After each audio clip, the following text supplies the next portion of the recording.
1.3 billion people in the world have no access to electricity. 1.3 billion. Wow, right? That's almost 20% of the entire planet. Almost 1 in 5 people can't turn on a light in the dark to cook, to read, to do homework. Meet Samuel. Samuel and his family live here. They have no electricity, and when the sun goes down each day, it gets dark. Really dark. They use a kerosene lamp to see, and herein lies the problem. Kerosene is dangerous. Living with a kerosene lamp is like smoking 40 cigarettes a day. The toxic smoke and fumes create indoor air pollution, which leads to respiratory illness and lung cancer. This is responsible for the death of 1.6 million people every year. That's 1 death every 20 seconds. Most people in Kenya earn less than $1 a day. Samuel's family spends 30 cents a day on kerosene. That's 30% of their daily income. 30%. This is the challenge of energy access, or as others call it, energy poverty.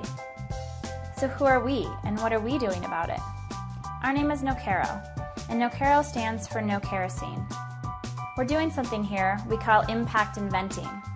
Inventing things that change people's lives for the better. Some people call us a social enterprise, or a good example of social entrepreneurship. These phrases are fine. We're definitely an organization crafting innovative solutions to a pressing societal challenge, and we're using a market approach.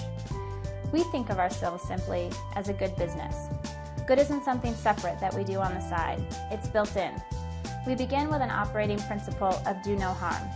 We don't use lead-acid batteries in our products or other materials harmful to people or the environment. We design products expressly for communities living without electricity, but we aren't giving them away. Why? It's simple, really.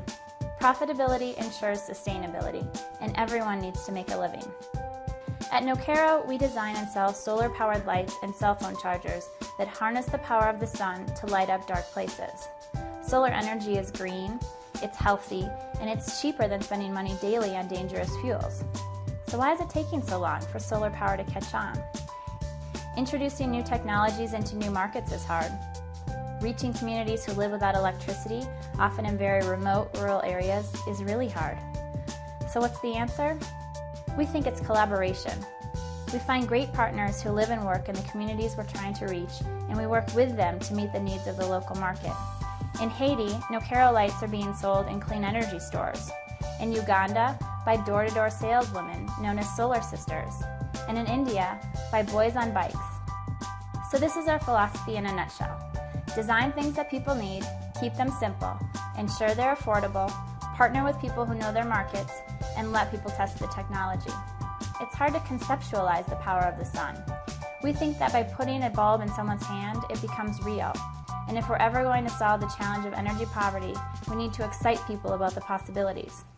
We want to do more to drive education, innovation, and the adoption of solar technology in off-grid areas around the world. And we think the promise of the future starts with kids, for all sorts of reasons. Kids get excited about new things. They aren't afraid of change or technology, and they learn quickly.